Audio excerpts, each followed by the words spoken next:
Listo. Listo. Bueno, les doy nuevamente muy buenas noches a cada una de mis hermanas. Con gozo en el corazón damos la bienvenida a otro nuevo taller estudio. Es una alegría, de verdad que sí. Otro lunes poder compartir este tiempo de aprendizaje en la palabra del Señor. Como nuevamente les digo, esta enseñanza, gracias a Dios, será grabada para los canales de YouTube en Radio Entre Cristianos y también el canal de YouTube del canal de Creadas por Dios, nuestro propio canal, con el propósito de que muchas más mujeres puedan ser edificadas también por medio de la verdad de este evangelio, ¿verdad? Y de esta enseñanza. También pues le damos nuevamente esa bienvenida a nuestro hermano Kenson, una calurosa bienvenida, que el Señor lo siga usando grandemente para que nos siga guiando en muchos más estudios, en el estudio de la palabra del Señor. Entonces, ahora dispongamos nuestro corazón y comencemos este tiempo orando, en oración, para que sea el Señor dirigiéndonos en esta noche en el taller. Entonces, les invito a que oremos.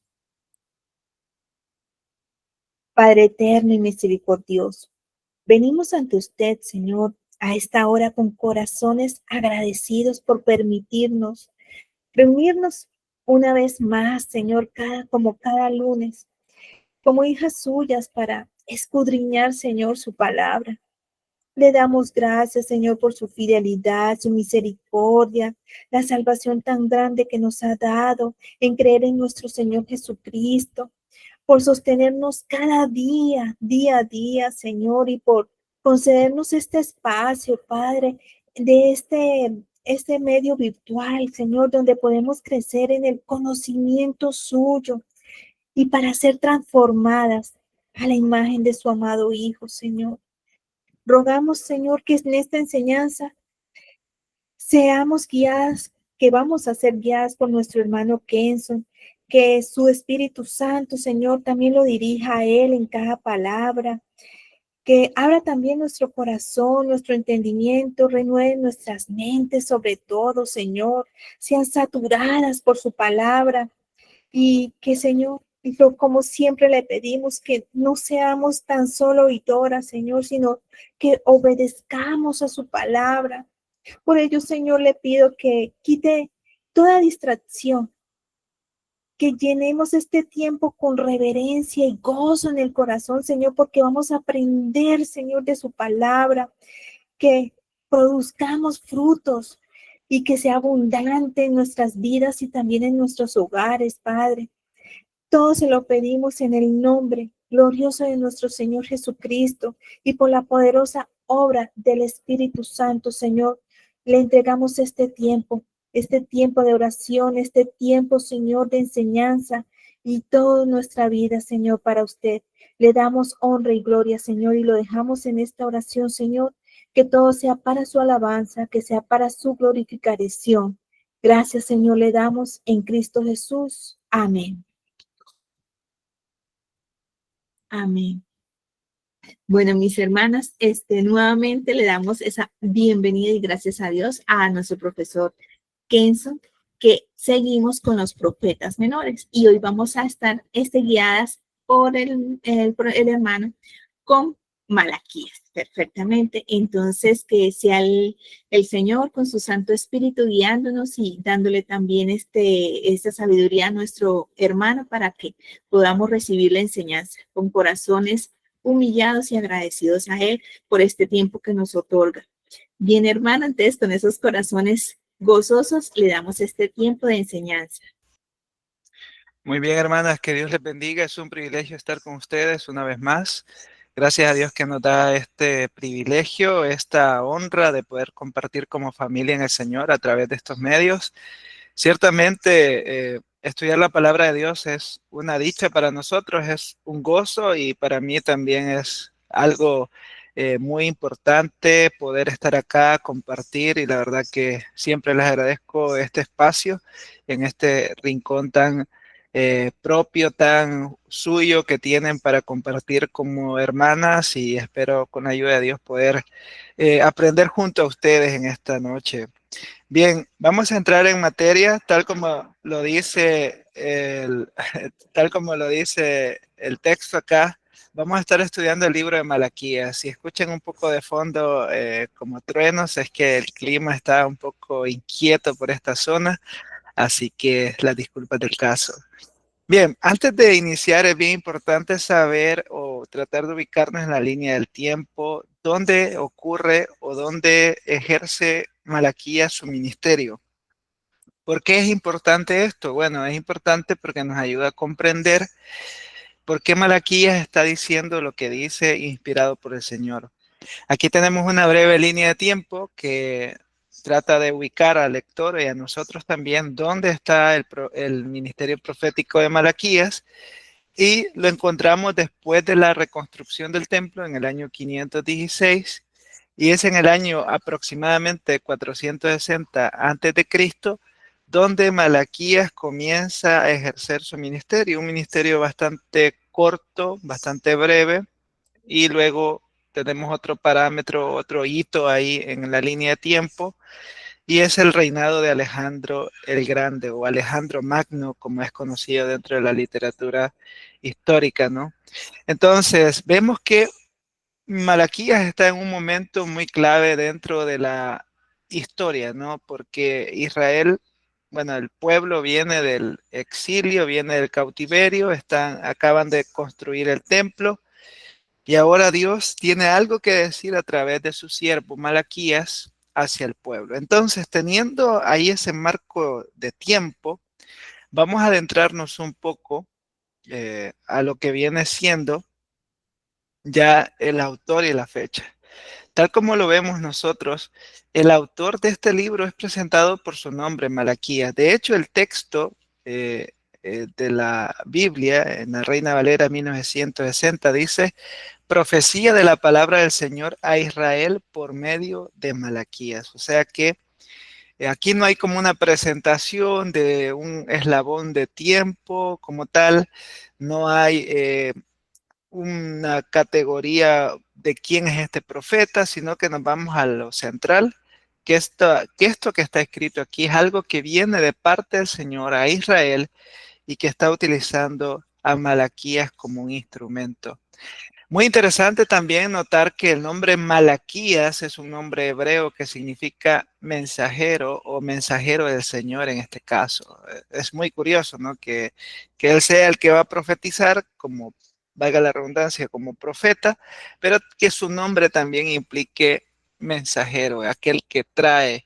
Y esto también tiene un peso bastante interesante dentro del marco conceptual de lo que Malaquías escribe, porque el mensajero es una figura que también se menciona dentro de de las disputas o dentro de los escritos que encontramos en estos 4 capítulos. Como bien les mencionaba en la línea de tiempo que vimos hace un momento, esta línea de tiempo, Malaquías profetiza después del regreso del pueblo de Dios del exilio a Judá y Jerusalén. Cabe mencionar que Malaquías fue contemporáneo de Esdras y Nehemías, quienes fueron por decirlo así, los comisionados para la reconstrucción del templo, de los muros. Ya ustedes han notado, el libro de Esdras es un libro bastante amplio sobre este tema, sobre cómo el pueblo vuelve a la ley, sobre cómo Nehemías insta al pueblo a construir en grupos pequeños y la oposición que él sufre para esta tarea. Bueno, todo este contexto de la reconstrucción forma parte también de la historia de Malaquías. Por eso nosotros notamos que Malaquías está exhortando, y como lo vamos a ver más adelante, está exhortando, está reprendiendo a la casta sacerdotal por ciertas cosas que notaremos en su momento.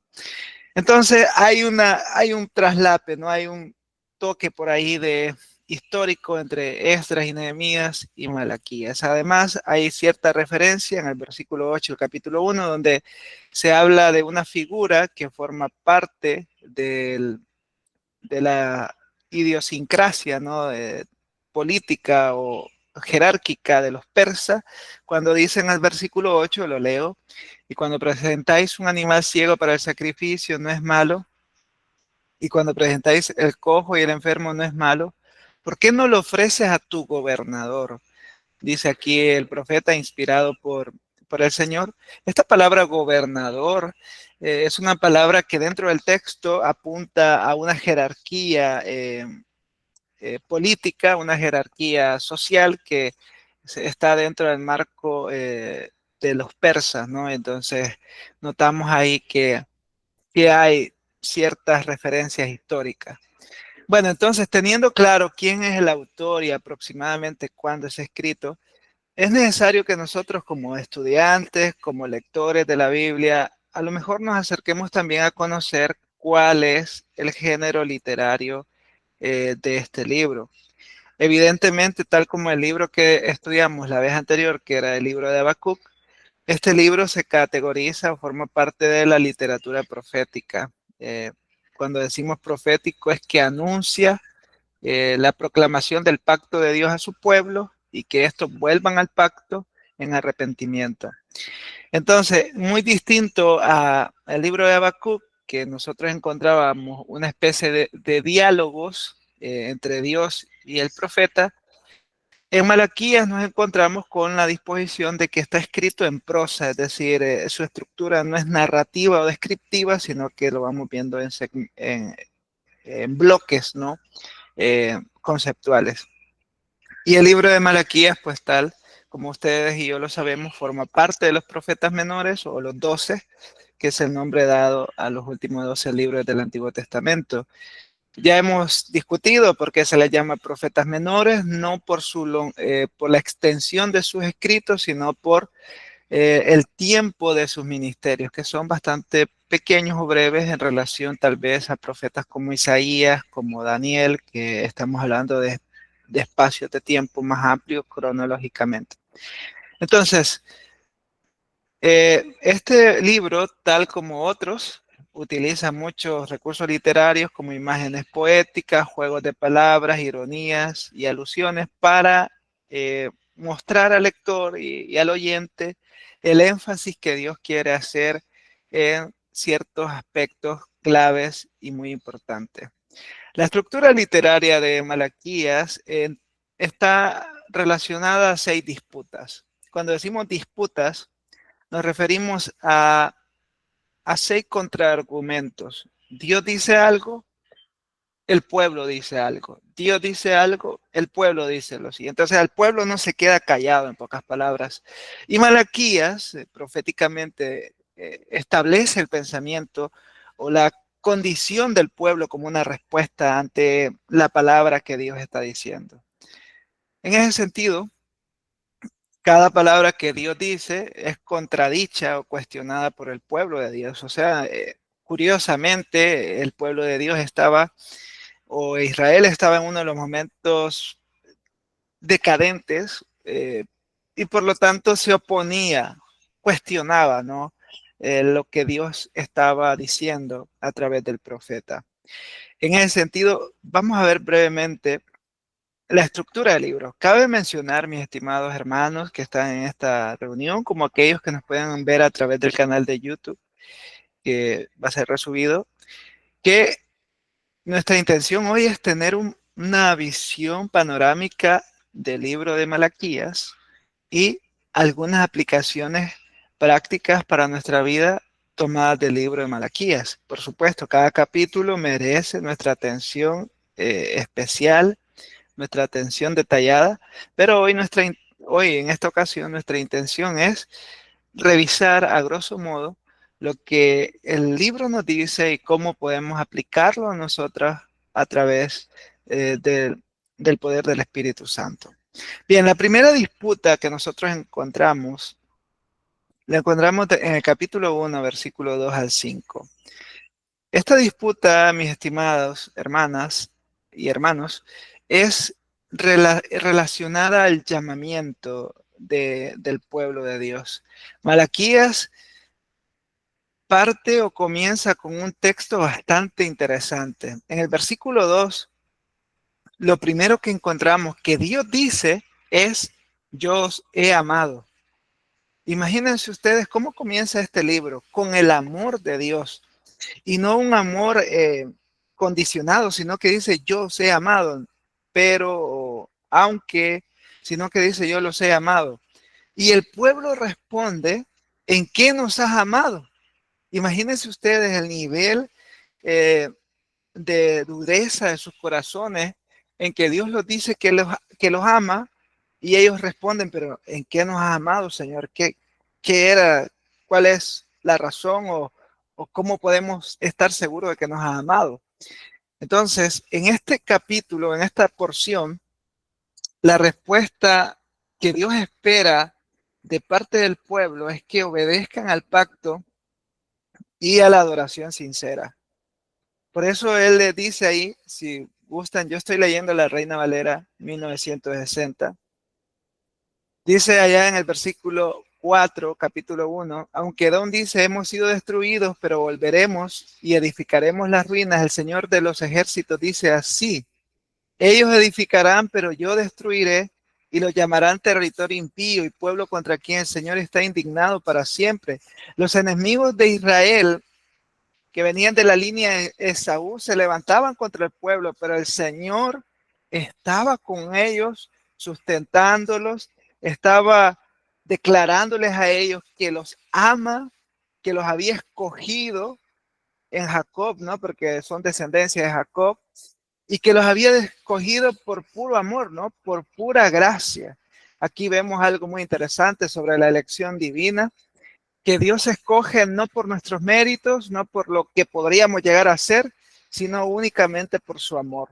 Dios ha escogido a Jacob, amó a Jacob porque le plació amar a Jacob, y nosotros como pueblo de Dios también podemos gozarnos en esta idea de que Dios ama. Pero aquí el punto central es que el pueblo está cuestionando, ¿no?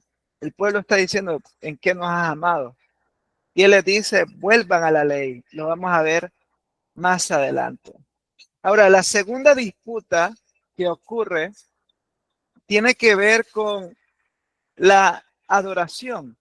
En Malaquías capítulo 1, 6 al 2, 9, no lo voy a leer todo, pero notamos, y yo encontraba leyendo esto, notaba que los sacerdotes se habían desviado completamente del llamado divino.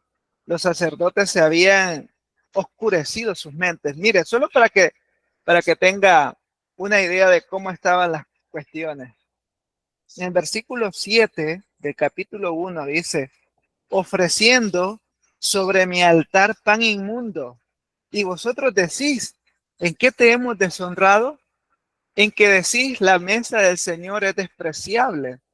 Estos sacerdotes estaban adorando a Dios, claro que sí, estaban cumpliendo con su rol sacerdotal, con sus funciones como sacerdote, pero lo estaban haciendo de una manera no adecuada, no que honraba a Dios, no estaban honrando a Dios. Miren el versículo 9 dice, ahora pues no pediréis el favor de Dios para que se apiade de nosotros, con tal ofrenda de vuestra parte os recibirá él con benignidad, dice el Señor de los ejércitos. Nuevamente Dios a través del profeta estaba haciendo hincapié de que esa adoración era sin reverencia. Imagínense qué interesante esto, hermanos, hermanas, adorar sin reverencia. O sea, es muy similar a lo que el Señor señalaba allá con los fariseos. Este pueblo dice, de labios me honra, pero su corazón está lejos de mí. Y esto puede ser lo que Dios está tratando con los sacerdotes. Ustedes me desprecian con ese tipo de adoración. Imagínense en el versículo 13 dice, ahora estoy leyendo la Biblia de las Américas, dice, también decís, ay, qué fastidio, y con indiferencia lo despreciáis, dice el Señor de los ejércitos. Y miren lo que traían ellos como ofrenda, y traéis lo robado, lo cojo, lo enfermo, así traéis la ofrenda, aceptaré eso de vuestra mano, dice el Señor.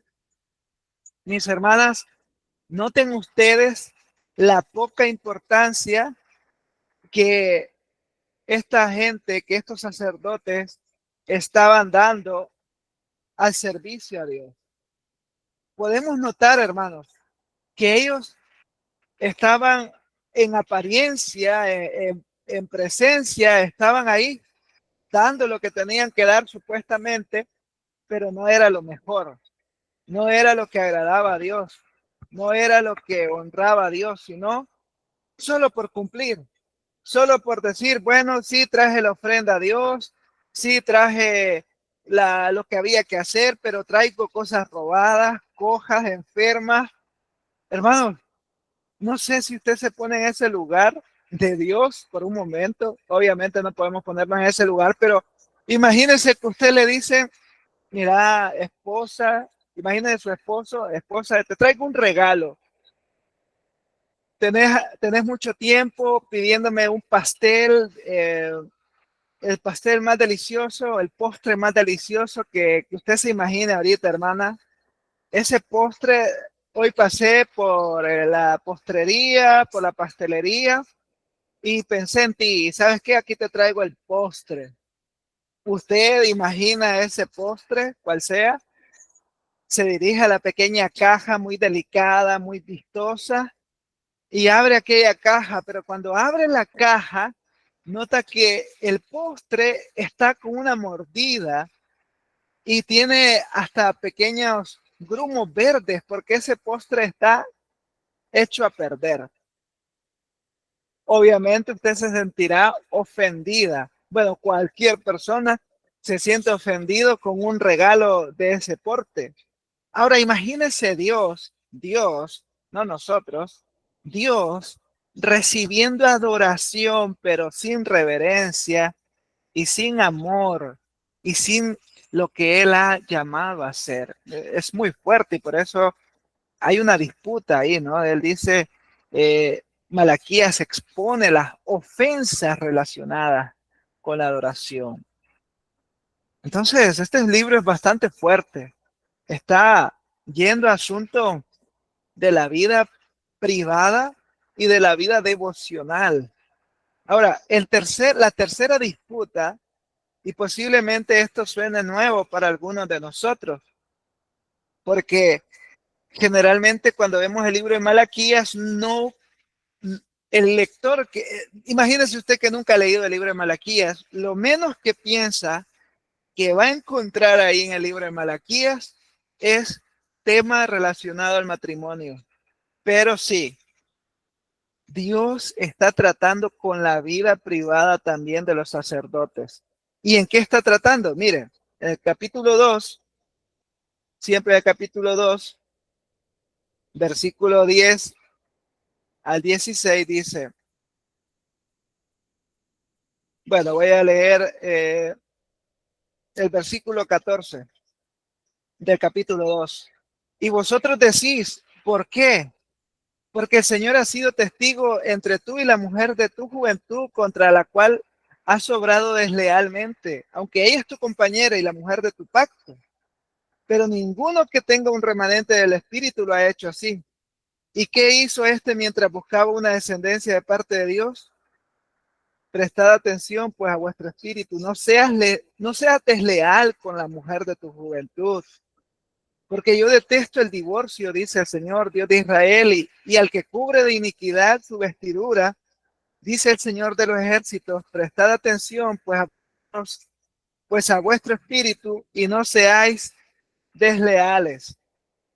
Hermanos, cabe notar que lo que está ocurriendo aquí es lo siguiente. Dios está condenando el divorcio sin razón alguna. Por ejemplo, los sacerdotes, al tener contacto, Israel, al tener contacto con diferentes pueblos paganos por toda la trayectoria de donde vienen, los sacerdotes no habían cuidado primero la adoración, pero no solo eso, sino también sus vidas personales, su matrimonio. Ahora lo que ellos querían era establecer relaciones con otras mujeres y dejar su esposa por cualquier excusa, ¿no? Por cualquier pretexto. Por eso el Señor dice, yo condeno esa separación, yo detesto el divorcio, porque lo estaban utilizando de una manera que no procedía. Por supuesto, el divorcio es una figura que, que no procede dentro del marco bíblico. Sin embargo, Jesús habla sobre ciertos parámetros, ¿no? Sobre el divorcio y de cómo este se ejerce en un sentido bíblico, pero estos hombres no estaban divorciándose porque, mire, mi esposa se fue con otro hombre y pues no podemos seguir en esta situación, o mire, mi esposa me amenaza de muerte, etcétera, etcétera, poniendo ejemplos, ¿no? Sino que estos hombres se estaban separando porque simplemente ya no querían estar con ella, porque había otra mujer. Básicamente estaban justificando su adulterio para así vivir tranquilos de conciencia. Pero Dios les dice, miren lo que les dice, no seáis perdón, no seáis desleales, no cubran su iniquidad. Y miren lo que dice el versículo 17. Estoy leyendo en la Biblia de las Américas. Habéis cansado al Señor con vuestras palabras y decís, ¿en qué le hemos cansado? Todavía preguntaban los sacerdotes, todavía preguntaban en qué habían cansado al Señor. Cuando decís todo el que hace mal es bueno a los ojos del Señor y en ellos Él se complace. ¿O dónde está el Dios de la justicia? Había una decadencia moral dentro del pueblo, dentro de los sacerdotes. Así que, hermanos, estamos viendo tres cosas aquí. En estas disputas estamos viendo tres asuntos. Primero, la deslealtad al pacto de Dios. Segundo, la deslealtad a la adoración a Dios. Tercero, la deslealtad al matrimonio. Y Dios está yendo a la médula, ¿no? No está con rodeos, no está con palabras bonitas, suaves, paños tibios, no. Él les dice, miren, ustedes están siendo desleales, están tratando de disimular la iniquidad. Él conoce lo profundo del hombre. Luego en la disputa 4, que es del versículo 17 al 3:5, vemos que Dios está diciendo, yo voy a establecer justicia, porque el pueblo no solo estaba desleal en su proceder, sino que también estaban viendo que Dios los había abandonado. Por eso en el capítulo 3, él ya está hablando del juicio venidero a los malvados y que va a servir para purificar al pueblo, ¿no? Por eso allá en el libro de Mateo se habla que el Señor bautiza con espíritu y fuego. Ahora, esto ha sido interpretado por muchas personas como que si hay dos tipos de experiencias espirituales, una que es el bautismo del Espíritu Santo y otra que es el bautismo en fuego, pero el fuego al que apunta el escritor, si no mal recuerdo, en Mateo, ese fuego es la purificación, o sea que cuando nosotros oramos, bautízame con tu fuego, estamos orando que Dios nos purifique y usualmente el proceso de purificación viene a través de la adversidad, viene a través de la prueba, viene a través de procesos desérticos en los que tenemos que ser expuestos ante nuestro propio pecado. Así que no es que nos van a dar experiencias sobrenaturales, extraordinarias y que vamos a ver cosas más allá, sino que orar porque el fuego de Dios nos purifique es orar para que Él nos limpie y nos haga instrumentos en sus manos. Ahora, en la disputa 5, Malaquías vuelve al tema del servicio a Dios y habla sobre cómo ellos están haciendo su presentación de los diezmos. Ahora, este tema de los diezmos ha sido bastante utilizado de formas, podría decir yo que de formas abusivas, ¿no? Se ha utilizado el versículo 10 del capítulo 3, se ha utilizado de una manera que descontextualiza, ¿no? Pero más allá de eso, se ha acusado a los hermanos o hermanas que no tienen dentro de su liturgia o dentro de su modo de ofrendar, que si no da el diezmo, entonces es ladrón, y si es ladrón, entonces no es salvo. Por lo tanto, el diezmo salva, ¿no? En última instancia, o complementa la salvación. Ahora, hay que entender algo, y es que históricamente el diezmo, el tributo del diezmo, no surge en un marco bíblico, porque aquí está lo interesante. Cuando ustedes estudian el diezmo, la trazabilidad histórica del diezmo, se dan cuenta que las naciones paganas tenían un tributo de diezmo. Allá en los tiempos de la Mesopotamia, la gente o los pueblos mesopotámicos daban un tributo que implicaba el diezmo. Por eso Jacob, cuando él dice, si me bendijeres, yo te daré el diezmo, recordamos ese pasaje, entonces él está emulando lo que las naciones hacen, pero está trasladándolo a una realidad mucho más gloriosa, y es ofrecer al Dios que es gobernador y que es poseedor de todas las cosas, el darle algo más a él, ¿no? Por lo tanto, el diezmo no surge en un contexto bíblico propiamente, sino que responde a una situación histórica y que se fue eh, corriendo, ¿no? O se fue sirviendo durante los tiempos bíblicos e incluso ahora en la actualidad. Pero ¿cuál es el problema? Creer que el diezmo puede ser complementario o que puede ser significativo para la salvación del hombre. Ahí es donde ya no hemos entendido, ahí es donde ya se ha desvirtuado el asunto.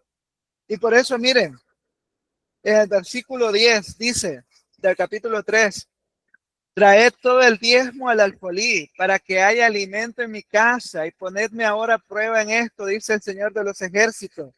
Si no os abriré las ventanas del cielo y derramaré para vosotros bendición hasta que sobreabunde.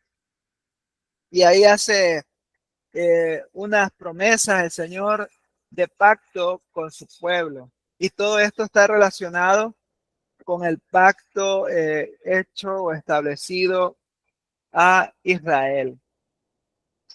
Ahora bien, más adelante veremos qué ocurre con el diezmo realmente. Pero lo que Dios está diciéndole a este pueblo, a esta situación es, me están robando. Ustedes están diciendo que me entregan algo, pero realmente no me lo están entregando. O sea, vean ustedes, desleales al pacto, desleales en la adoración, desleales en el matrimonio, desleales en cuanto a la justicia de Dios y desleales en cuanto a la economía al servicio de Dios. Wow. O sea que la situación era bastante precaria y por eso Dios está utilizando saetas directas, ¿no? No se está con rodeos, él va al punto de lo que está pasando en este pueblo. Y por último, la disputa 6, Dios habla que los malhechores o que el pecador va a recibir justicia en el gran día del Señor. Hermanos, esta es la estructura general del libro. Esta es la estructura general del libro de Malaquías, que nos permita a nosotros como tener, ¿no?, una idea de qué está hablando el profeta. Así que Malaquías resume su profecía en dos aspectos. Primero, guarden la ley de Dios. Segundo, viene un profeta como Elías en el día del Señor. Bien, si consideramos todo esto, y lo detallamos, esto es lo que hemos estado hablando, ¿no? Esto es lo que hemos estado considerando en estos minutos. El mandato que Dios les da es: acuérdense de la ley del Señor. Esto no es solo un ritual, no es simplemente traer el pan, no es simplemente presentarse delante de Dios en el templo. Es un llamado a la obediencia sincera. También implica fidelidad en el pacto para el pueblo de Israel. Dejen el divorcio injustificado, ¿no? Dejen la idolatría, dejen el apartarse de la verdad y también requiere la justicia económica. Es decir, ya no retengan los diezmos. Ok, hermanos, está un poco fuerte la lluvia en este momento, pero se está escuchando. Bien, el segundo aspecto que Malaquías está tratando es la promesa central, la cual es, ¿por qué vamos a servir a Dios? Miren lo que dice Malaquías 3:16. ¿Por qué vamos a servir a Dios? Malaquías 3:16.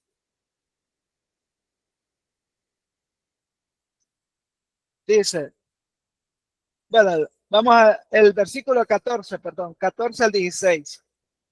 Habéis dicho, miren lo que decían, miren lo que decían los sacerdotes.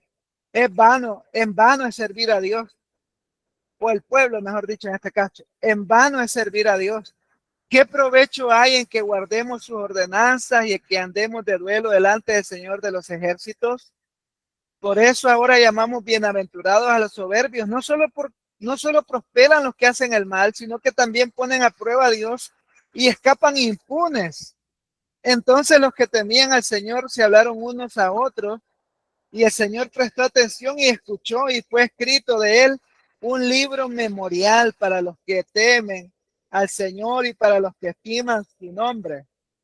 Y ellos serán míos, dice el Señor de los ejércitos, el día en que yo prepare mi tesoro especial y los perdonaré como un hombre perdona al hijo que le sirve.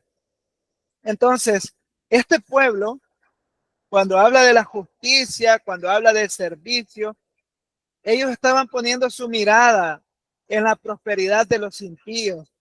Ellos estaban poniendo su mirada en que los malos hacían lo que querían y todo estaba bien. Como les dije hace unos momentos, había deslealtad en cuanto a la justicia de Dios. Como ellos veían que los malos no les pasaba nada, entonces decían, ¿de qué sirve?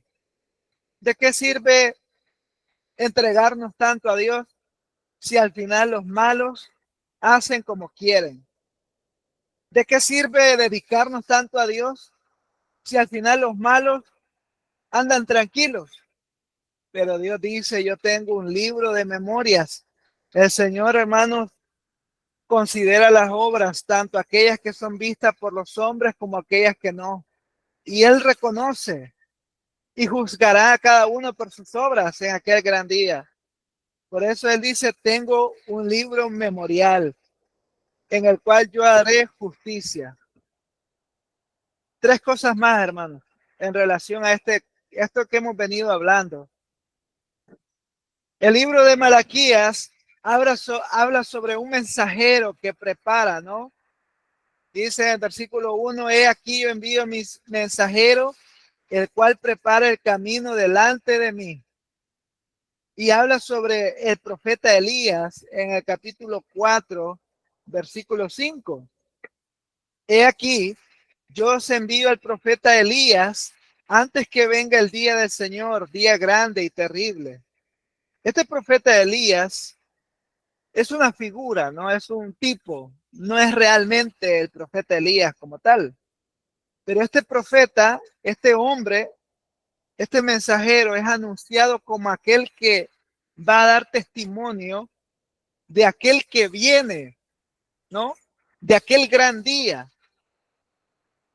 Por lo tanto, en el Nuevo Testamento, nosotros nos encontramos con Juan el Bautista como el Elías que prepara el camino. En Mateo 11, nosotros encontramos esto. Lo voy a leer para tenerlo más claro. Mateo 11, capítulo 10, perdón, Mateo capítulo 11, versículo 10 al 14. Dice Jesús, este es de quien está escrito. He aquí yo envío mi mensajero delante de tu faz, quien prepara tu camino delante de ti. ¿A quién está citando Jesús aquí? Está citando a Malaquías.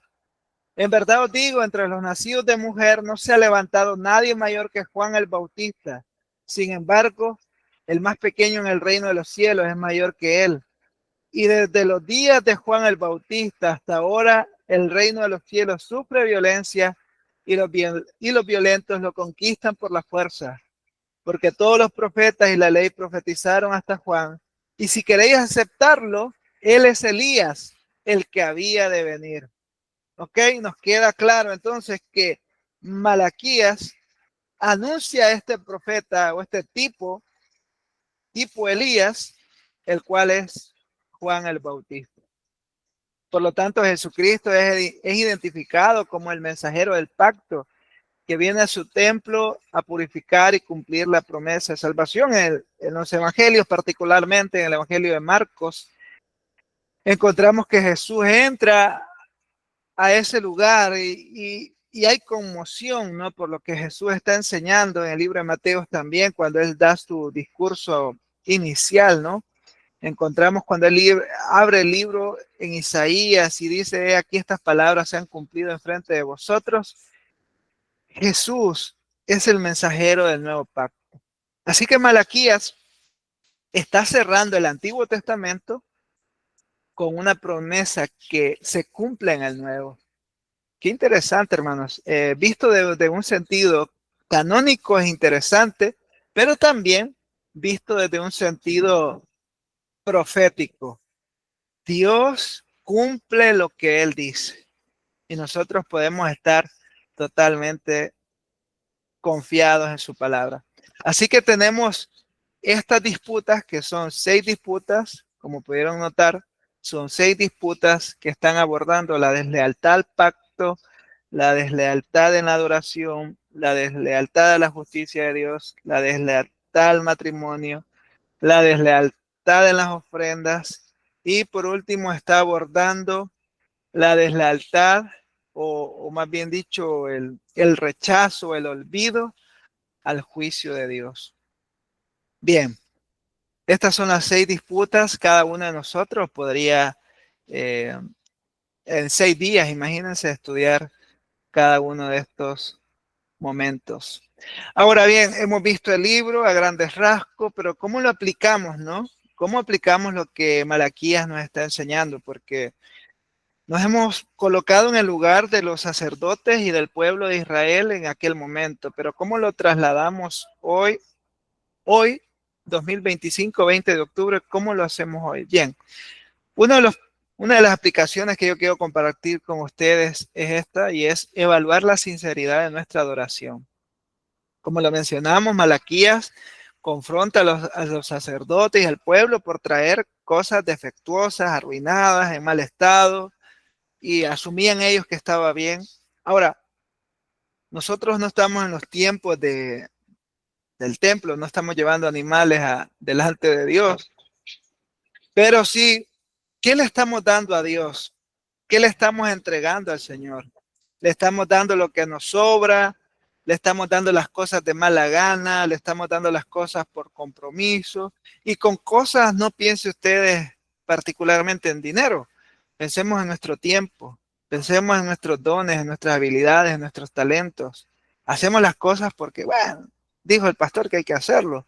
Dijo el hermano que hay que hacerlo. Y si usted dice, pero es que yo no sirvo en ningún ministerio, yo solo soy alguien que se congrega regularmente, ok, ¿cómo nos estamos congregando en la iglesia local? ¿Es nuestra adoración un simple procedimiento ya premeditado en el cual ya sabemos qué es lo que tenemos que hacer y no está involucrado nuestro corazón en ello?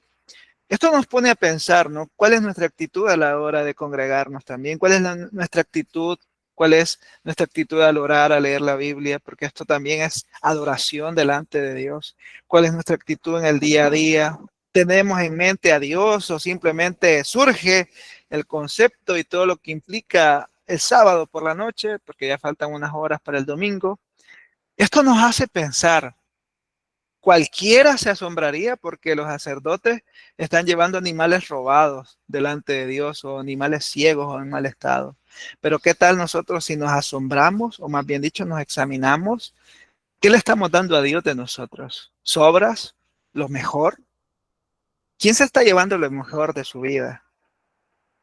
¿Qué persona, qué situación se está llevando lo mejor de usted?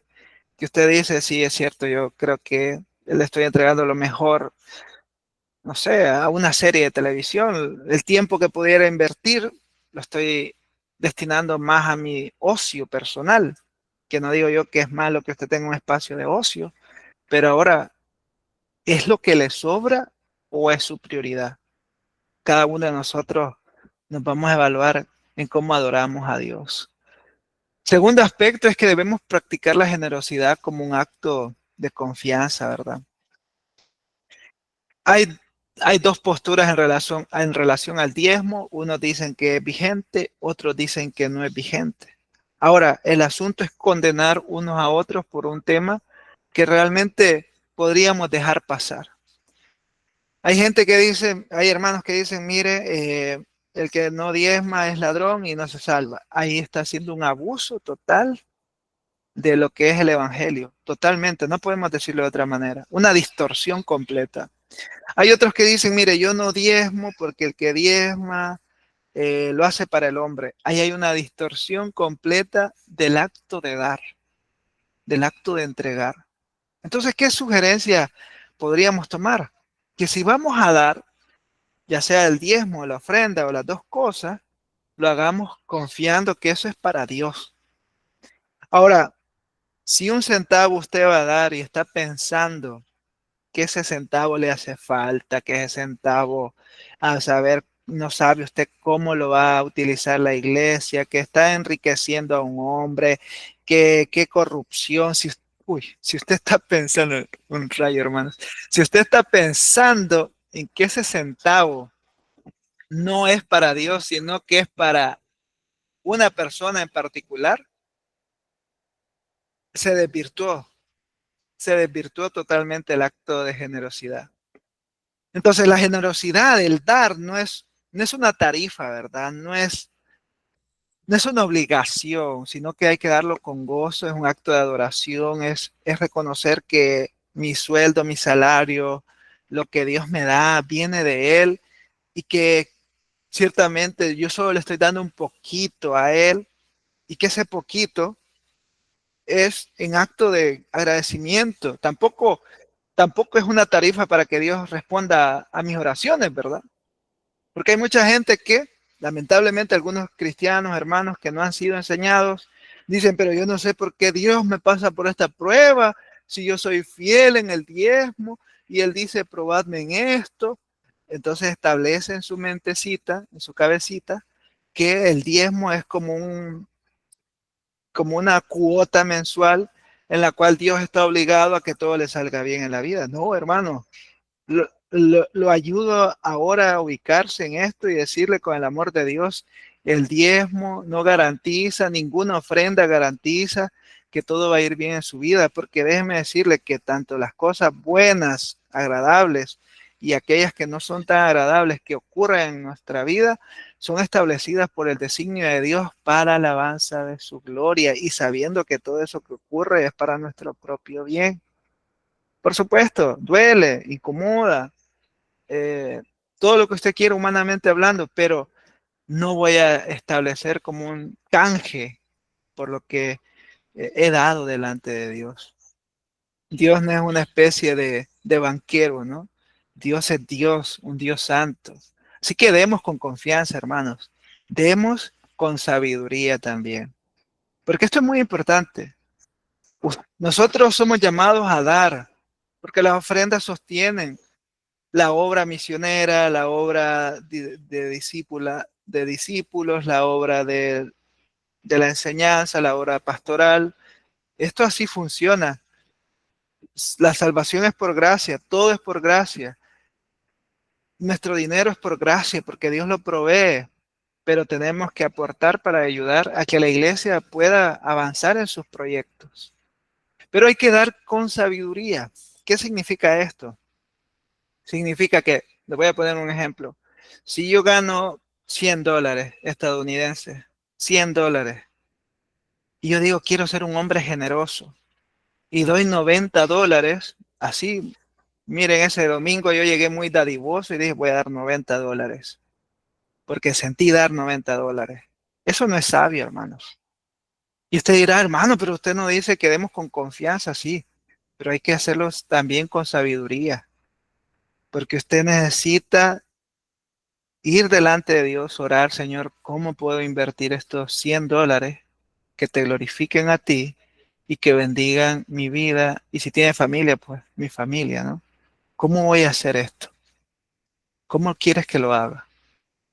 Y usted ahí en oración va a entender, bueno, voy a dar tanto para la iglesia, esto es para las necesidades de mi familia y esto es para un pequeño ahorro de $1 o $3, tomando el ejemplo de los 100, ¿no? Eso es sabiduría, hermanos. Entonces, hay que dar, claro, con confianza, sin esperar nada a cambio, sabiendo que es para Dios y con sabiduría, sabiendo invertir nuestro dinero de manera que glorifique a Dios. Dos cosas más, hermanos. Este es evidente, esta aplicación es evidente dentro del texto y es que debemos ser fieles en nuestras relaciones, ¿verdad? Aquellos que están casados o que tienen un compromiso de noviazgo serio, bueno, todos los compromisos son serios, desde una amistad son serios, pero las relaciones matrimoniales y prematrimoniales indican cierto nivel de adquisición emocional, ¿no? Entonces, Dios rechazó la conducta de los sacerdotes porque querían dejar injustamente a sus esposas. Obviamente ocurre lo mismo hoy en día. Dios rechaza esas conductas que promueven el adulterio. Dios toma en serio nuestro pacto en el matrimonio. Necesitamos ser fiel como Cristo es fiel con la iglesia. La esposa necesita ser fiel con su esposo, el esposo necesita ser fiel con su esposa. Y esto, hermanos, es muy interesante porque después de la pandemia, esta, esta época post-COVID se conoce como la época individualista. Y a mí me gusta leer mucho sobre ese asunto, por cómo la sociedad cambió, nuestros valores cambiaron. No nos dimos cuenta, pero cambió. La iglesia cambió, mutó, eh, eh, hablando como un sentido social, ¿no? Y las relaciones cambiaron. El matrimonio cambió, socialmente hablando. Por eso ahora muchas filosofías que se promueven dentro de la juventud tomaron lugar, ¿no? Como aún más, ahora se habla aún más sobre la unión libre, porque nadie quiere adquirir un compromiso real. Entonces, si usted y yo tenemos nuestra pareja, en este caso yo una esposa y usted un esposo, seamos fieles. Problemas siempre hay en el matrimonio. Recuerde, como bien decía un autor, que se han casado dos pecadores, no se han casado dos ángeles.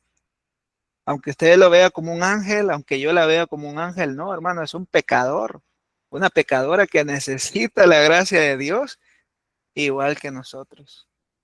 Y como si es pecador y yo pecador, redimidos por supuesto por la sangre de Cristo, tarde o temprano vamos a tener algún conflicto, una discusión, pero nada que no pueda arreglarse con la sabiduría de Dios.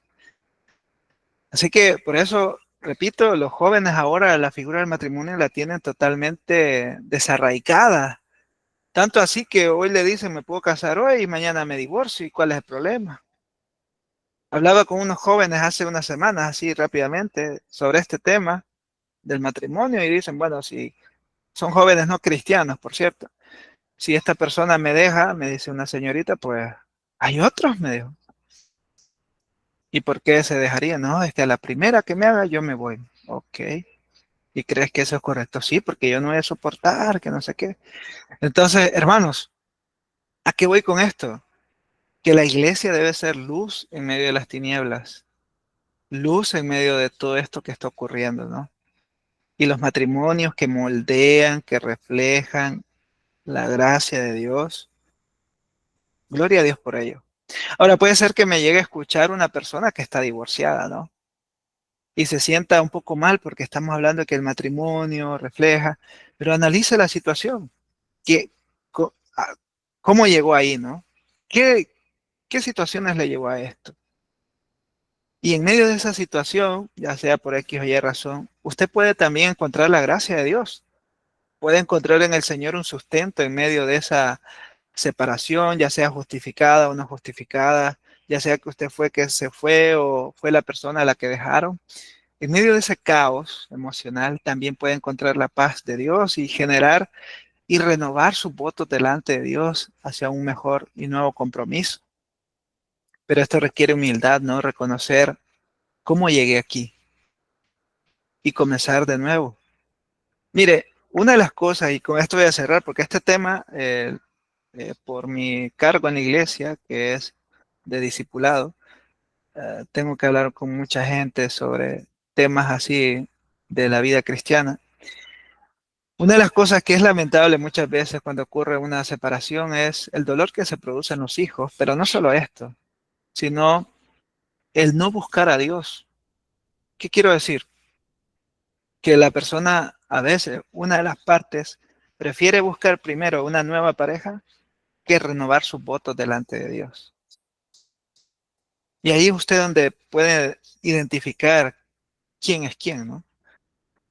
Pero hay esperanza incluso para los que están divorciados o separados. Dios puede restaurar sus vidas, restaurar sus mentes, sus emociones, sanarlos si han sido heridos, si han sido perjudicados, si han tomado una mala decisión.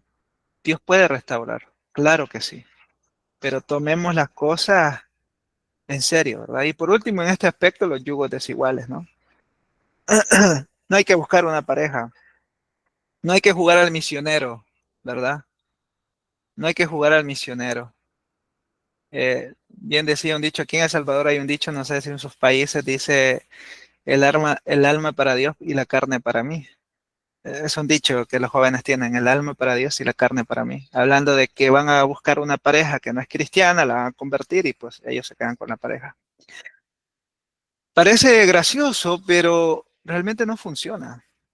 No funciona buscar un yugo desigual. Siempre hay choques, ¿no? A menos que de verdad sí haya un trabajo. Pero aquí hay un problema, que el novio o la novia no ha sido llamado a ser pastor o misionero o evangelista, ¿ya? O sea que es un proceso en el que la persona no convertida tiene que conocer el evangelio, primero por su pareja, ¿no? Y segundo, en la iglesia local. Así que eso es lo que le digo a los jóvenes. Yo, si de verdad te interesa una persona que no es convertida, tráela a la iglesia, que se congregue, que escuche la palabra, que participe, que reciba el evangelio, que vea señales de conversión reales en ella, convicciones reales, si no, a perder el tiempo, ¿no?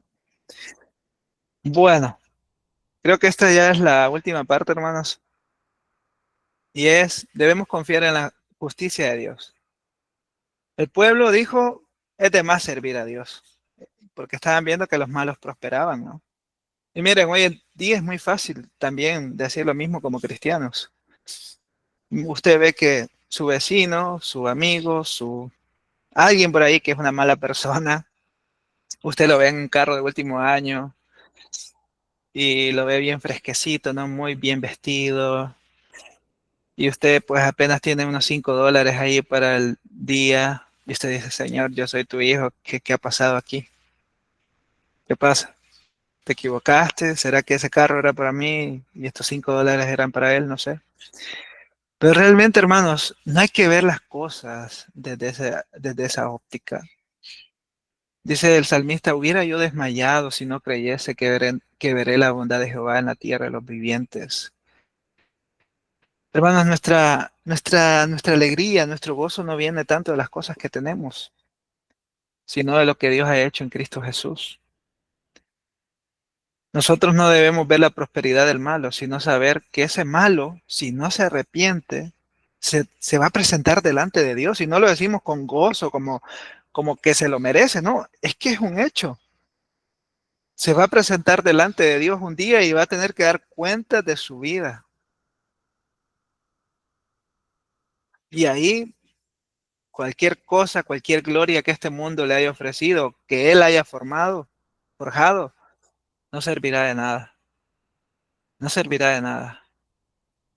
Solo aquel que está en Cristo podrá ser libre de la ira de Dios. Entonces, seamos fieles con Dios donde quiera que estemos. No practiquemos la maldad, la injusticia, la falsa pesa, ¿no? Seamos justos delante de Dios y delante de los hombres.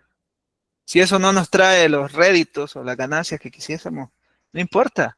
Con tal que el Señor nos dé sustento diario, bendecido sea el nombre de Dios.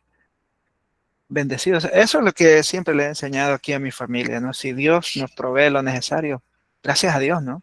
Si Dios nos da más, gracias a Dios. Si Dios nos da menos, gracias a Dios. Él sabe cómo lleva las cosas. Y debemos ejercitarnos eso en nuestros hogares también, a nuestros hijos, a los jóvenes, a no buscar la prosperidad de este mundo a costa de volvernos o a costa de abandonar a Dios, sino permanecer en Él. Que no diga el joven, que no digan nuestros hijos, papá, mamá, en vano es servir a Dios. Me va mejor allá en el mundo haciendo lo que quiero y tengo más que usted. No, cuidado, cuidado, eso sería lamentable. Que nuestros hijos sean exitosos, pero que no tengan a Cristo en su corazón. Eso sería lamentable tener la casa de lujo que quisiésemos tener, pero no tener a Cristo.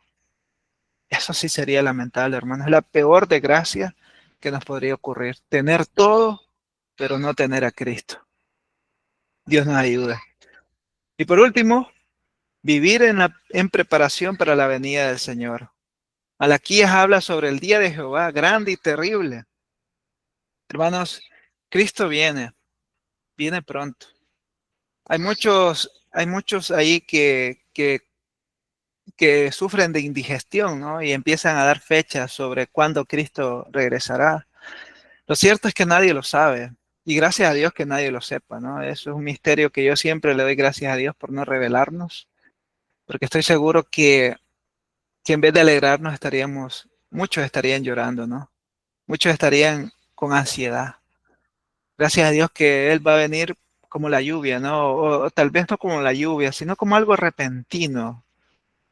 Y ante esa realidad nosotros debemos estar viviendo en arrepentimiento, sabiendo que Cristo viene, evangelizando a otros, ¿no? Compartiendo la buena nueva, como estos espacios que ustedes tienen aquí, hermanas, en el cual, pues, de alguna manera u otra están impactando vidas, familias a través del anuncio del Evangelio. Y ahí en nuestras congregaciones, ¿no? Involucrándonos en programas de evangelismo, de discipulado, o con nuestra vida personal, ¿no? En nuestro trabajo, siendo testigos de Cristo, siendo embajadores de Cristo ahí donde quiera que estemos. Cristo viene. Y cómo me gustaría a mí, hermanos, que ese día pudiésemos encontrarnos como la gran familia que somos todos, ¿no? Los que hemos sido redimidos por el Señor. Y poder abrazarnos, estrechar nuestras manos. La Biblia no dice si vamos a poder hacer eso, pero cómo me gustaría y poder estrechar la mano de muchos de ustedes, incluso a ustedes, ¿no? Y decirles, lo logramos, hermanas. Aquí estamos, gracias a Dios. Lo pudimos hacer, no por nuestros méritos, sino por aquel que murió en la cruz del Calvario y aquel que nos ha venido a recoger nuevamente. Así que permanezcamos fieles, permanezcamos firmes en el Señor y que Él nos dé la gracia necesaria para llegar a este día. Así que Malaquías nos está recordando verdades muy prácticas, muy fuertes también, muy directas a nuestro corazón, pero que necesitan ser abordadas con la gracia y la sabiduría de Dios para que éstas puedan producir fruto en nuestra mente y en nuestro corazón. Hermanas, esto es lo que les quería compartir esta noche. Agradezco la paciencia, creo que se me fue un poco el tiempo, pero les agradezco. Quedo pues acá a disposición de lo que continúa, ¿verdad? Dios les bendiga. Amén. Ay, no, hermano, Kenza, como siempre agradecidas nosotras que con esta enseñanza que nos da cada lunes cuando viene, para nosotros es de verdad un privilegio de parte de nuestro Señor el que nos guíe en estas enseñanzas. Y veo, bueno, hay muchas cosas de Malaquías, pero veo que el libro concluye perfectamente para hacer la transición al Nuevo Testamento que nos muestra ya la proclamación del reino de Dios, ¿no? Del evangelio. No lo había mirado, la verdad, así tan detalladamente, no. Mire que, bueno, hablo por mí. En mi contexto anterior, que estaba en una iglesia de corte carismático, además de que teníamos que aprendernos súper bien Juan 3:16, pero el segundo versículo que nos teníamos que aprender súper bien era Malaquías 3:10, porque por obvias razones, ¿no?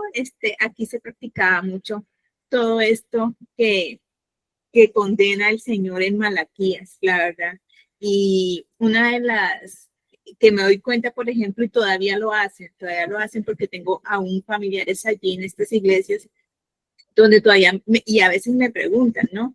Y yo digo, bueno, primero me gusta que me pregunten porque eso quiere decir que el Espíritu Santo también les redarguye a ellos, ¿no? Yo les explico, pero a veces todavía están como que enceguecidos, sí, pero por ejemplo, el pastor también nos decía, nos tenía prohibido, ¿no? En cuanto decía que no traigan animales defectuosos, entonces lo aplican, ¿no?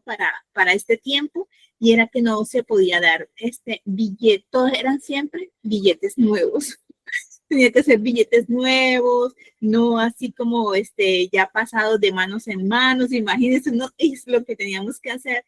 También, por ejemplo, nos tenían prohibido de que, porque eso nos decían así, tal cual, ¿no? Como decía Malaquías, que eso era, para el Señor no era agradable. No podíamos entregar billetes de pequeñas denominaciones, sino billetes de grandes denominaciones. Entonces, cuando el hermano nos estaba llevando por todo esto, me hacía recordar todo lo que teníamos que hacer, hermano.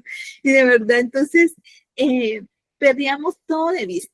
Era lógico, porque era un afán, sí, se pensaba que entregar el diezmo era parte de nuestra salvación, y por eso muchas veces creíamos que estábamos con un pie adentro y otro afuera, porque muchas veces no podíamos cumplirlo.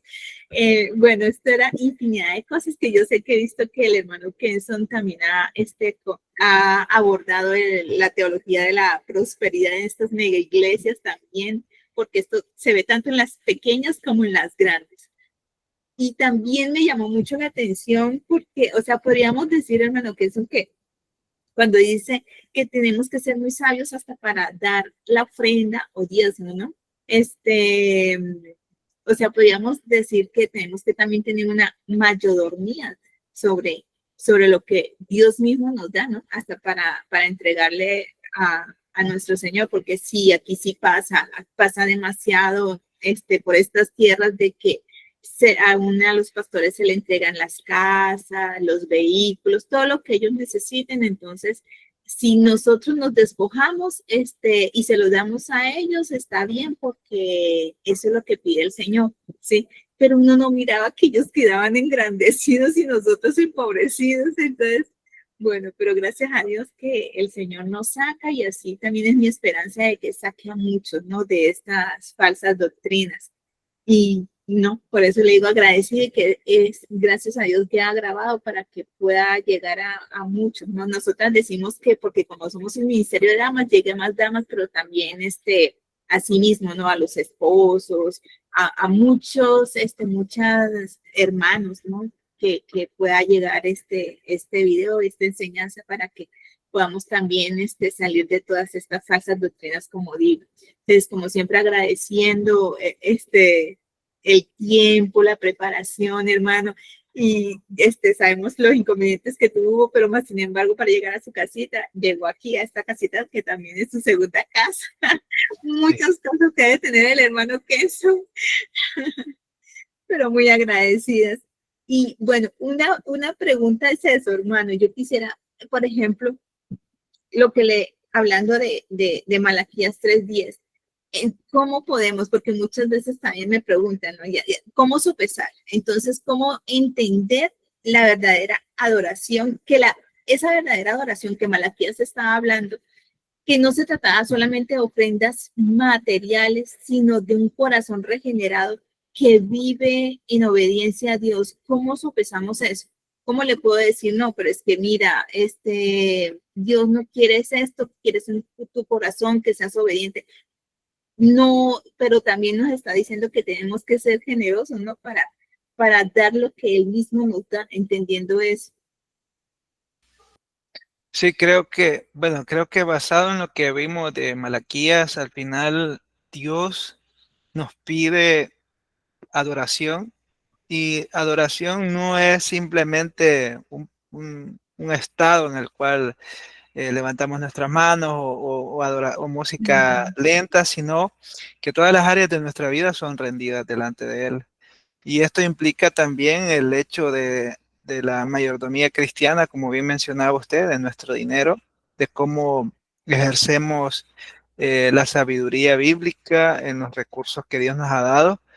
Entonces, por un lado, la adoración, adoramos a Dios siendo sabios o siendo diligentes en la forma que damos, que aportamos, que traemos nuestras ofrendas delante de Dios, porque esta es la clave, yo creo yo, podría equivocarme, pero según lo que vemos en Malaquías y en otros libros de la Biblia, la clave de dar es entender a quién le estoy dando, porque si mi corazón y mi mente están pensando en que le estoy dando a la iglesia o a un colectivo, a una persona, eh, ya, no está funcionando la ofrenda, aunque sí la estoy dando, ¿no? Aunque sí estoy rindiendo mi, mis tributos delante de Dios aparentemente, ¿no? Pero creo que ahí se unen estas dos realidades. Adoro a Dios, doy a Dios cuando entiendo que todo es de Dios y para Dios, ¿no? Así que yo creo que es un ejercicio bastante saludable el orar por las ofrendas como persona, ¿no? Como yo orando por lo que voy a dar. Sí, Y y dejarlo ahí, ¿no? Yo tristemente conozco casos de hermanos que después de ofrendar están con aquella idea, ¿no? Pero claro. ahora bien, si hay una malversación de fondos, un mal uso de las ofrendas, primero es un problema muy serio para quien lo está haciendo, ¿no? Tanto legalmente como delante de Dios principal. Y segundo, si yo estoy en una iglesia que están haciendo malversación de fondos, o como decía usted, veo que eh, no se está trabajando en proyectos de misiones, sino que curiosamente el pastor está cambiando de carro cada 6 meses, entonces la lógica es salirme de ahí. Por muy Sí, bonito que sea, muy agradable que me sienta, pero si no están honrando a Dios en algo tan sencillo como es el dinero, cuanto más en las cosas más grandes que es la predicación del Evangelio. Así que es una forma de tomar una decisión y salir de ahí. sí, sí, es cierto. Inclusive también y uno no entendía, porque muchas veces se confrontaba cuando se hacía reuniones. Bueno, aquí en Colombia, bueno, no sé, me imagino que en otros países también, bueno, aquí también tenemos esto del narcotráfico, ¿no? Entonces, habían muchos, familiares de creyentes que llevaban estos diezmos, pero y uno sabía, porque uno decía, oye, pero si este familiar, sabemos en qué trabaja, y más sin embargo, los pastores recibían estos diezmos. Entonces, uno se hacía la pregunta, pero siempre le respondían a uno, bueno, siempre tienen una respuesta y para ellos bíblica nos decían, no, porque el Señor no mira eso. O sea, el Señor decía hasta utiliza, bueno, ¿sabe cuál utilizaban? Que el botín de los malos, el Señor se lo entrega a los justos. Y entonces eso no estaba mal. Entonces lo recibían para edificación, para, sí, del templo, siempre del templo, pero uno quedaba como con la duda porque uno decía, no, no creo que sea así, pero aquí sí era Robin Hood, hermana, usual. eran los Robin Hood, Eran Robin Hood. los purificaban antes de tomarlos, pues, obviamente. Y a veces lo que hacían como también los pastores como para no comprometerse, entonces preferían que no se anotara, ¿no? Que no, porque aquí, bueno, todos se anotan los sobrecitos, entonces que no anotaran, que lo entregaran así para no implicarse mucho, uno lo sabía porque quien lo entregaba uno decía. Entonces, pero sí, ahí vemos cómo, o ahora, ¿no? Vemos cómo se saca estos textos fuera de contextos y vamos a ver también el daño que se hace, porque lo que le digo, sí, muchas veces nos hacían hacer unas cosas impresionantes, pero ahora ya uno puede descansar en el Señor. Ya sé que no es Robin Hood.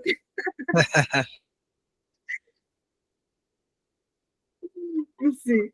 Bien, hermana, si tiene algún aporte, un comentario, aprovechemos al hermano antes de que se vaya porque sabemos que va a ir a descansar.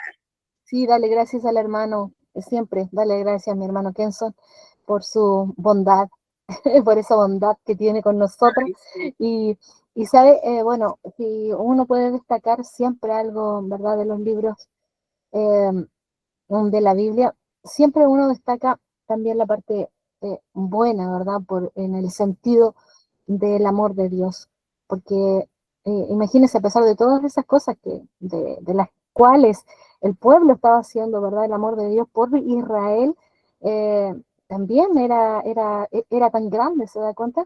Entonces, el pueblo de Israel no podía encontrar ninguna prueba en ese sentido de decir, como lo que usted nos contaba, ¿verdad?, de que Dios les amaba, pero Malaquías estaba ahí para poder recordarles el amor de Dios, ¿verdad?, comparando su situación a la de sus familiares en este caso, ¿verdad?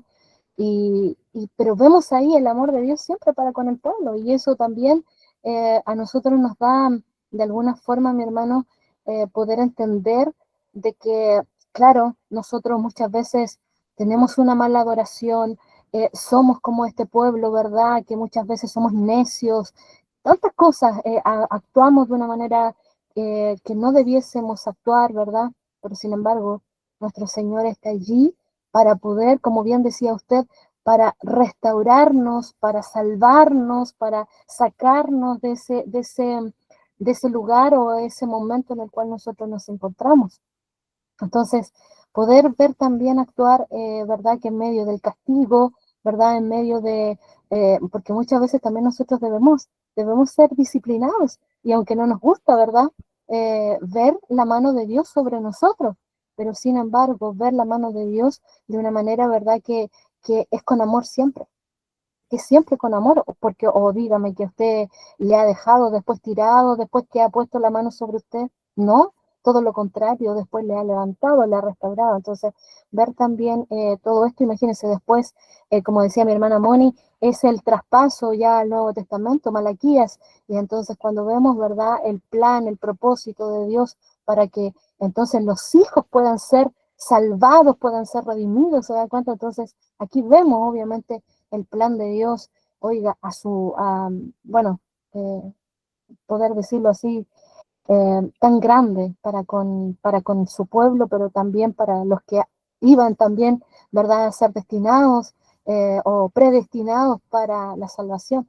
Entonces, de verdad que uno puede sacar muchas, de todas las disputas que usted nos habló, claro, podemos sacar de verdad que varias cosas, pero siempre abordando esa parte de nuestro Dios, ¿verdad? De este verdadero amor que tiene este único Dios para nosotros, o sea, que aún en medio de todo lo que nosotros podemos ser, ¿verdad? Porque somos pecadores, como bien decía usted, pero redimidos, eh, pero siempre poder ver la mano de Dios obrando también en nuestra vida. Lo otro que le quería decir, mi hermano, era que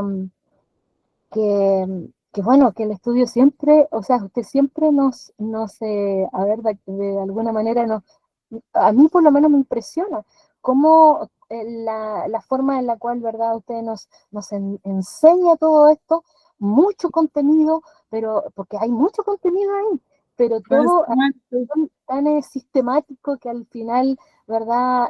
Bueno, de esta manera nosotros vamos aprendiendo, y también podemos volver a ver nuevamente el video para poder sacar algunas cosas de ahí, porque de verdad que yo le iba a decir a mi hermana Moni, hay que sacar cortos de aquí, hay que sacar shorts del hermano, porque hay unos puntos que son que están súper Por buenos. ejemplo, sí, hermana, por ejemplo, bueno, en mí ha quedado para poder escudriñar más esas 6 disputas, no las había visto.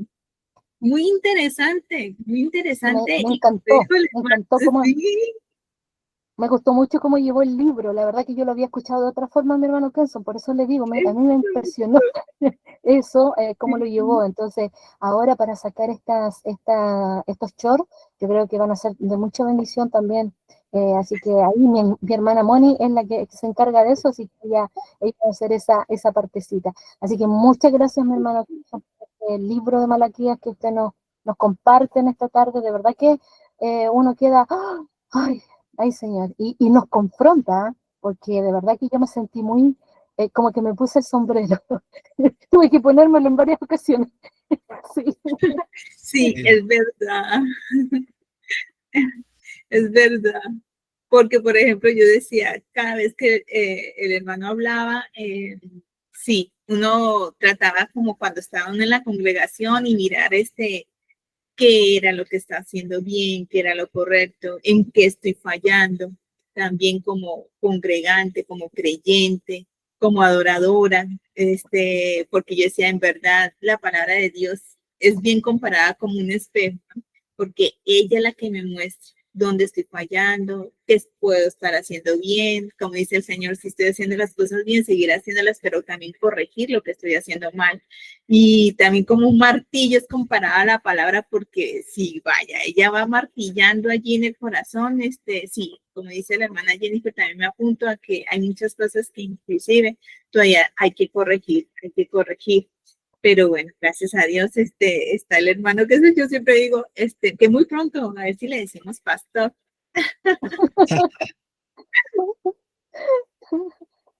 Oiga, y yo más encima estoy solita acá en la parte de donde tengo mi estudio, entonces no había nadie en atrás como para decirle, esta va para ti, esta va para ti. No, todas me llegaban a mí.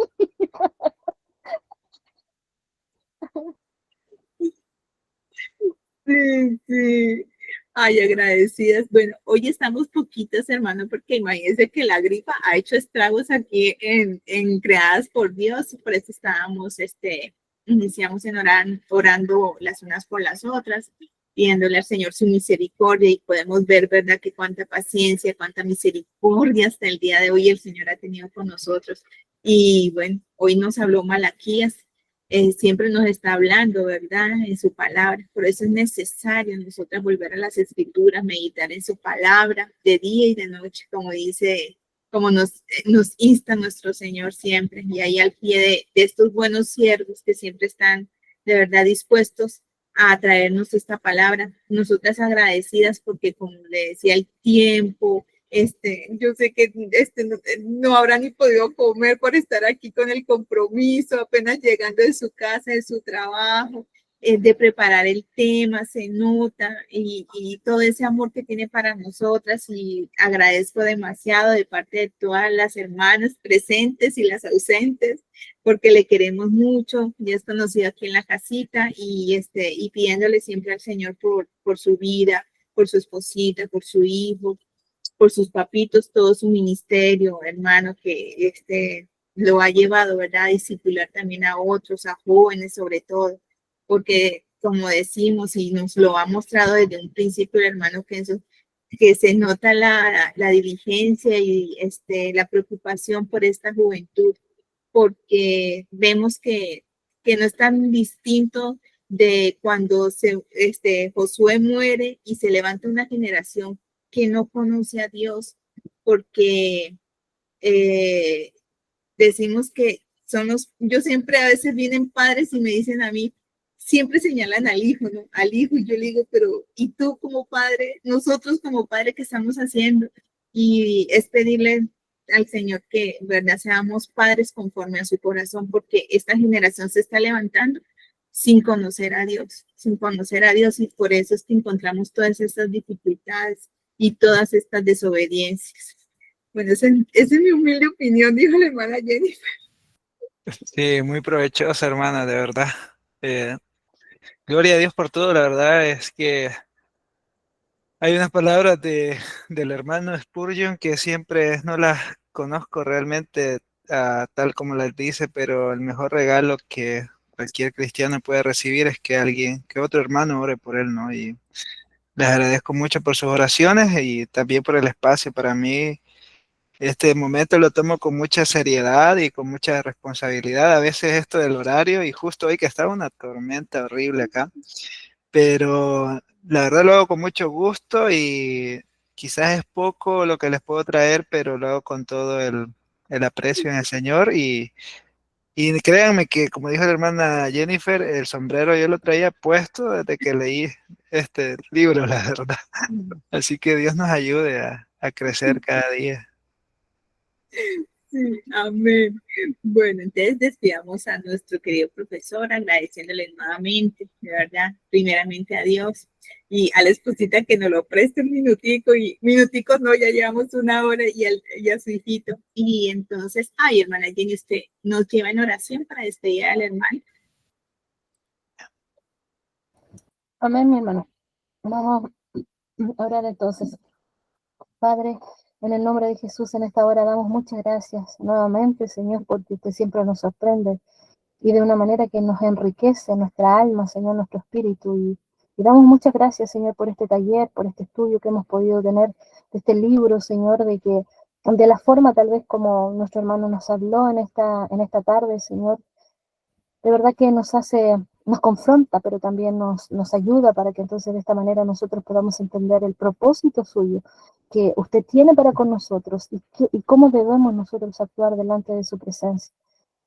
La verdad que impacta mi corazón, Señor, cuando podemos pensar también y reflexionar en todas estas cosas, como usted, por medio de su Espíritu Santo, nos hace poder también ver en lo que estamos mal, Señor, o de la forma que estamos viendo. Y qué bueno, Señor, es saber que su Espíritu está con nosotros para que nos confronte también, así como también la enseñanza. Así que una vez más oramos por nuestro hermano Kenson, porque usted, Señor amado, es el único que puede darle lo que él necesita cada día, Señor. Como le decíamos, Señor, en la oración anterior, la provisión, su providencia, Señor, su ayuda para con su familia, él como esposo, como padre, como hijo, como hermano en Cristo y toda su familia, Señor amado. Yo sé que tal vez nosotros muchas veces no somos profeta dentro de nuestro hogar y, y la verdad que a lo mejor a él también le ha costado, pues eso solamente lo conoce usted. Por eso en esta hora, Señor, clamamos por su vida material, como también espiritual cada día, Señor, en su trabajo, Señor, usted sea guardándolo, Señor, como también guardando a su familia. Gracias por este tiempo, Señor, que nos edifica, Señor amado, en gran manera. Y también, Señor, poder darle las gracias a usted, Señor, por estos hombres y mujeres que se han levantado en este tiempo también para poder compartir la palabra, Señor, para poder ayudar a otros, Señor, bendito, porque en algún momento tal vez nosotros estuvimos necesitados y sin embargo no había nadie a nuestro alrededor. Pero usted hoy en día está levantando estos siervos para que de esta manera también puedan ayudarnos, puedan guiarnos, puedan ayudarnos también en nuestra vida espiritual. Todo yo lo dejo en sus manos, Señor, creyendo, Padre, que usted escucha la oración y que usted, Señor, es el que da, el que da, aquel que también, Señor, da por gracia lo que usted le ha dado por gracia. Gracias, Rey de Gloria. Todo lo dejo en su mano en el nombre de Jesús y por él. Amén. Amén. Amén. Bueno, hermano, que eso, muchísimas gracias, que el Señor le continúe bendiciendo y nos vemos en una próxima oportunidad. Amén. Muchas gracias, hermanas. Que Dios les bendiga. Buenas noches. Descanse. Igual. Adiós. Adiós. Dios le Todos, bendiga. todos. Ay, nos quedamos.